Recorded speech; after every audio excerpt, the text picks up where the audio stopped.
it's a beautiful thing to understand that my God is mine and I don't have to borrow yours.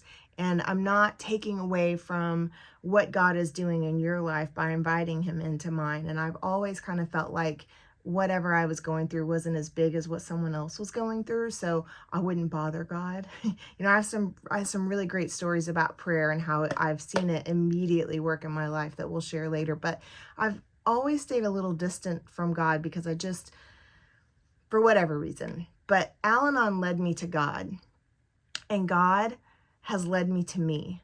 So I have partnered with God in a big way in my life. And, I can trust that in the darkest days and in the best days, God is right there. And all I have to do is acknowledge that. Even sometimes, it's not about prayer being specific. It's like, all right, God, I just, need to remember that we're in this together. I'm not alone because you're with me, right? So, um, and I feel like God has said to me, yeah, this is going to be uncomfortable and it might even hurt. And there are going to be moments that you think you won't survive it, but you will. And what's on the other side of it is really beautiful. And I'm so grateful that he led me to Al-Anon, and that Al-Anon led me to God, and that God is willing to lead me to who I am and who I really am and what I really deserve in life. And it's not chaos and it's not confusion. And I don't have to manage all of this. I can let it go, and it's not a failure. I am, and I'll show you. I can do this. I will do this kind of girl. And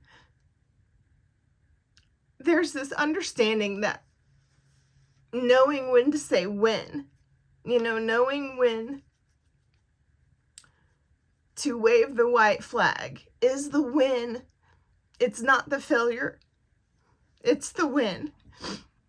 I can pinpoint specifically when I abandoned myself in that relationship and in all the relationships. I think most relationships prior to him, I had abandoned myself a long time ago. There was no self. I went into those relationships devoid of me. But when I met him, I had done a lot of work to come home to me. And a few months later, there was an opportunity for me to stand in my power, stand up for myself, to hold myself. And instead, I abandoned myself completely.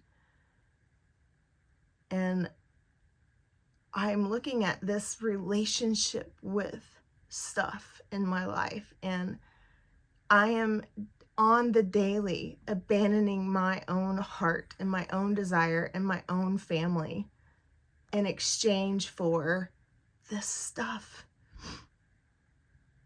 And I have decided it is time to end my relationship with that. It is time to end my relationship with the stuff. So I'm going to start with my home. I thought I would start with my garage because I was going to set up this studio, and I actually did set up a little studio space, and it looks so cute. And I was going to make that, the reselling business was my priority, and then I would get to my house. But I've decided I'm starting with my home. I'm starting with where I live. I'm starting with,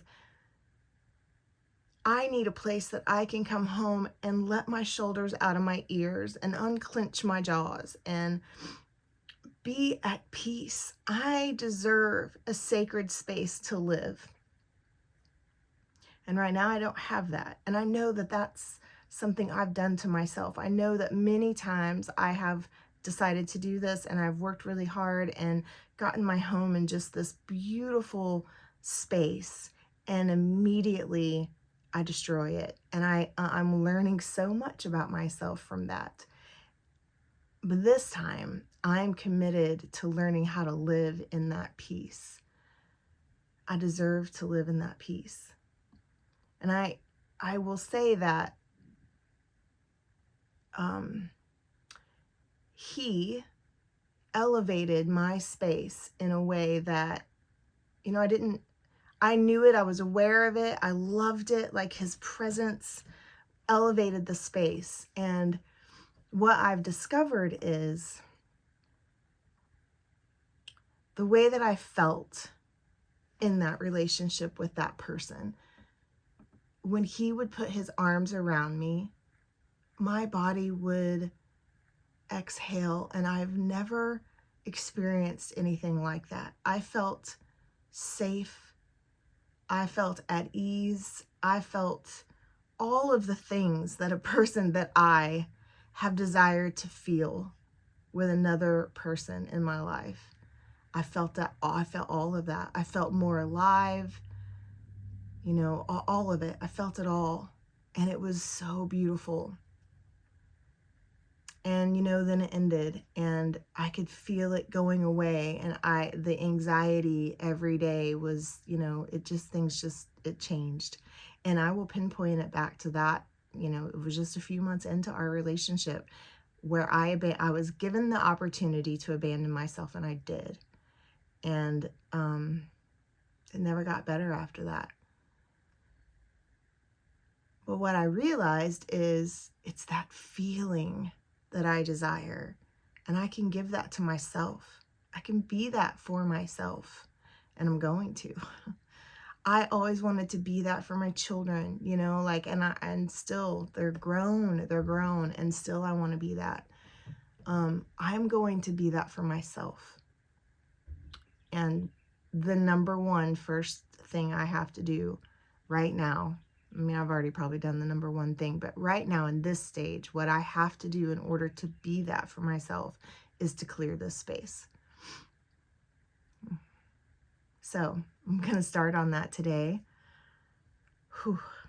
I'm excited and I'm super nervous, and I know that there will be moments of it that are not easy. And I also know that what comes as the gift, as the reward for doing it, is something I can't even fully comprehend. I've always lived my life managing stuff and people and things and calendars, and that's how the wheels go in my brain. And so I desire ease and peace and slow and steady and presence. And I am determined to give and be that for myself. Yeah, so that is what this channel, at least right now, that is what I'm doing here. I want to share that journey because I know that I can't be the only one.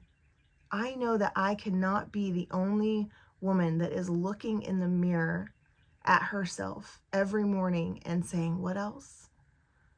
There are so many days that I'm like, what did I do wrong? But I know that I finally understand that I couldn't have tried any harder. I couldn't have tried any harder to be the best mom I could possibly be. I couldn't have tried any harder.